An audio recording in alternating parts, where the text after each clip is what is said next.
अमृता ने उस ड्रैगन की आंखों में आंखें डालकर देखना शुरू किया। ड्रैगन भी उसकी तरफ देख रहा था, जैसे वो सम्मोहित हो गया था। फिर अमृता आगे बढ़ी। अपनी कमर पर लटके चाकू से उसने अपनी उंगली काटकर उस ड्रैगन के मुंह के सामने बढ़ा दी। उंगली से खून की बूंद नीचे गिर रही थी कि तभी ड्रैगन ने अपनी जुबान बाहर निकालकर उस बूंद को चख लिया। उसके साथ ही अमृता और उस अग्नि ड्रैगन के शरीर में सुनहरे रंग की ऊर्जा उत्पन्न होने लगी। अमृता को पीड़ा में देख क्षितिज आगे बढ़ने लगा, लेकिन तभी अमृता ने उसे हाथ से इशारा कर रोक दिया।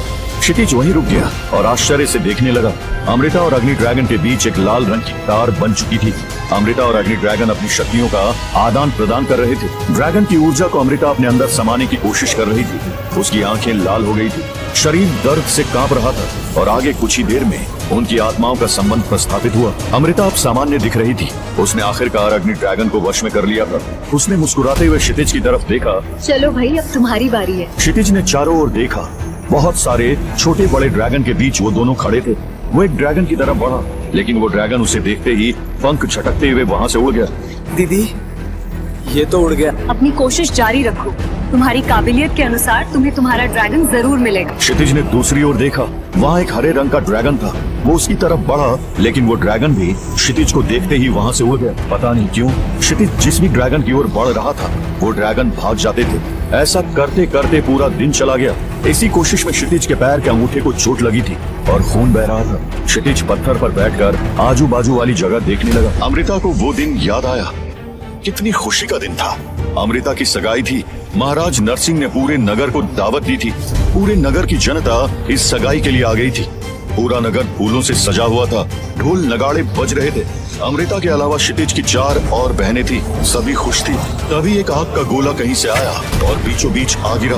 जोरदार धमाका हुआ। चारों तरफ अफरा तफरी मच गई। अग्नि ड्रैगन ने हमला कर दिया है। एक सैनिक चिल्लाता हुआ महल के अंदर गया। तभी महल के पीछे से 2 विशालकाय ड्रैगन आते हुए दिखे। उनका शरीर ऐसा था मानो वो आग से ही बने हो। सभी की नजरें उन 2 ड्रैगन पर पड़ी। तभी उन दोनों ड्रैगन ने एक साथ फुंकार मारी। दोनों के मुंह से आग के गोले निकले। आग के गोले जिस जगह पर गिरे वहाँ धमाका हो गया। महाराज नरवीर सिंह अपनी तलवार और कुछ सैनिकों के साथ लड़ने के लिए जाने लगे। तभी क्षितिज भी अपना भाला लेकर साथ में आने लगा।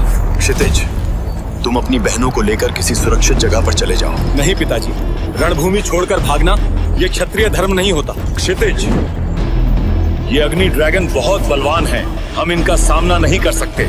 मैं 10वें स्तर का योद्धा हूँ पिताजी। ये ड्रैगन की शक्ति 30वें स्तर जितनी है। तुम यहाँ से जाओ और अपने आप को इनसे भी ज्यादा बलवान बनाओ। तभी एक ड्रैगन उनकी तरफ आया और एक फुंकार भरी। उसके मुंह से निकला आग का गोला उनके तरफ आने लगा। महाराज ने तुरंत ही क्षितिज को दूर धकेल दिया। क्षितिज दूर जाकर गिरा।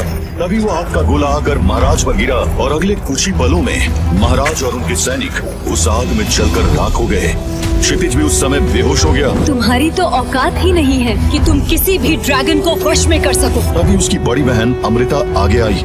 क्या तुम जानती हो तुम किससे बात कर रही हो? 10वें स्तर के शक्ति का मालिक, नवांगन साम्राज्य के भावी सम्राट राजकुमार क्षितिज है ये। लगता है तुम दोनों मुझे हंसा हंसा के मार डालोगे। ये लाचार इंसान और 10वें स्तर के शक्ति का मालिक, ये तो 0 स्तर का 5 साल का बच्चा लग रहा है। उसकी ये बात सुनकर अब अमृता भी चुप हो गई, क्योंकि उसकी बात सही थी। राजकुमार क्षितिज 10वें स्तर के शक्ति का मालिक था, लेकिन अब वो बस एक 5 साल के बच्चे की तरह बन गया था। उसकी सारी शक्तियाँ 0 स्तर पर आ चुकी थी। और भावी सम्राट, वो भी नवांगन साम्राज्य का। वो साम्राज्य बचा भी है। अग्नि ड्रैगन ने तो उस पूरे साम्राज्य को जलाकर राख कर दिया है। तो ये आपके सम्राट किस पे राज करेंगे? कोयले के ढेर पर।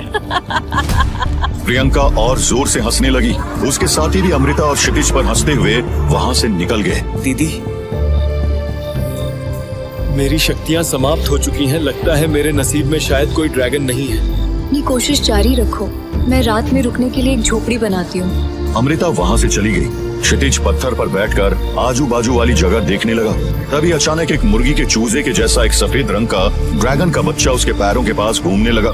क्षितिज उसे प्यार से देखते हुए बोला, तू तो अभी खुद बच्चा है, जाओ अपनी जिंदगी जियो। वो बेबी ड्रैगन धीरे धीरे उसकी तरफ कदम बढ़ा रहा था। जब क्षितिज उसको उठाने के लिए झुका तो वो पत्थर के पीछे जाकर छुप गया। लो, अब ये बच्चा भी भाग गया। क्षितिज ऊपर उठकर अपनी जगह पर सही से बैठ गया। तो वो फिर से उसके पैरों के पास हिलने आ गया। थका हुआ क्षितिज उसी पत्थर पर ही लेट गया। उसकी आंख लग गई। वो बेबी ड्रैगन क्षितिज के पैरों में खेलते खेलते बहते हुए खून को अपनी छोटी सी जुबान से चाटने लगा।